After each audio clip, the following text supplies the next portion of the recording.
અમદાવાદ શહેર જ્યાં લાખો લોકોના ઘરમાં દરરોજ પાણી પહોંચે છે, પરંતુ શું તમે ક્યારે વિચાર્યું છે કે આ પાણી તમારી નળ સુધી કેવી રીતે પહોંચે છે? ચાલો જોઈએ.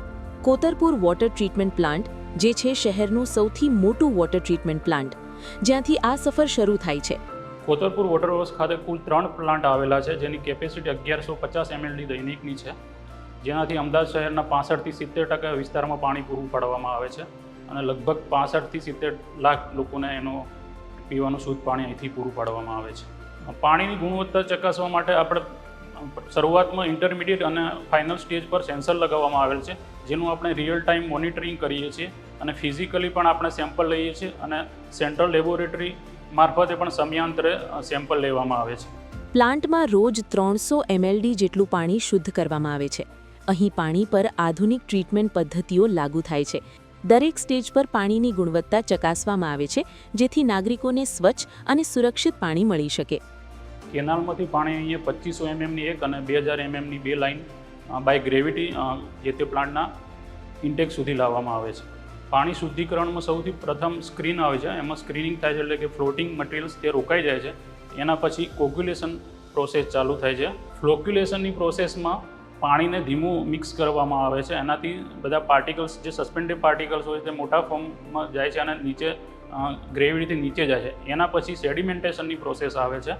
સેડિમેન્ટેશનની પ્રોસેસમાં પાણીને સ્લો રાખવામાં આવે છે, એકદમ સ્થિર રાખવામાં આવે છે, જેથી પાર્ટિકલ્સ નીચે સેટલ થાય છે અને બાકીનું પાણી ઉપરથી આગળ ફિલ્ટ્રેશન સુધી જાય છે. ફિલ્ટ્રેશનની અંદર સેન્ડ અને ગ્રેવલના લેયર્સ હોય છે, જેમાંથી પાણી પસાર થાય છે અને ત્યાંથી પાણી ટ્રીટ થઈ અને રિઝર્વર સુધી જાય છે. રિઝર્વરમાંથી પાણીને પમ્પિંગ કરી જે તે વિસ્તારના વોટર પમ્પિંગ સ્ટેશન સુધી પહોંચાડવામાં આવે છે. આ સમગ્ર વ્યવસ્થા પાછળ અમદાવાદ મ્યુનિસિપલ કોર્પોરેશનનું મોટું યોગદાન છે. અમે અહીંયા લેબોરેટરીમાં જે પણ ગંદુ પાણી સૌથી પહેલાં રિસીવ કરીએ છીએ, એની pH અને એની ટર્બિડિટી ચેક કરીએ છીએ. એના પછી જે ક્લિયર વોટર પૂરી ટ્રીટમેન્ટ કરીને મોકલવામાં આવે છે, એના ટોટલ 5 ટેસ્ટ કરવામાં આવે છે. જેટલા પણ અમદાવાદમાં WTPs છે, 5 WTPs 24/7 365 ડેઝ ચાલતા હોય છે. પ્લાન્ટમાં સર્ટેન જે મશીનરીઝ છે, મોટર છે, પંપ છે, આ હંમેશા એક્સ્ટ્રા રાખવામાં આવે છે. સેકન્ડલી, પ્લાન્ટની અંદર ઇલેક્ટ્રિકલ, મિકેનિકલ, ઇન્સ્ટ્રુમેન્ટેશન, આ બધો જ સ્ટાફ 24/7 અવેલેબલ હોય છે. અને અહીંનું એનર્જી કન્ઝપ્શન ઘટાડવા માટે સોલાર સિસ્ટમ લગાવવામાં આવેલ છે, જેનાથી લાઇટ બિલમાં રાહત થાય છે અને કાર્બન એમિશન પણ ઘટાડી શકાય છે.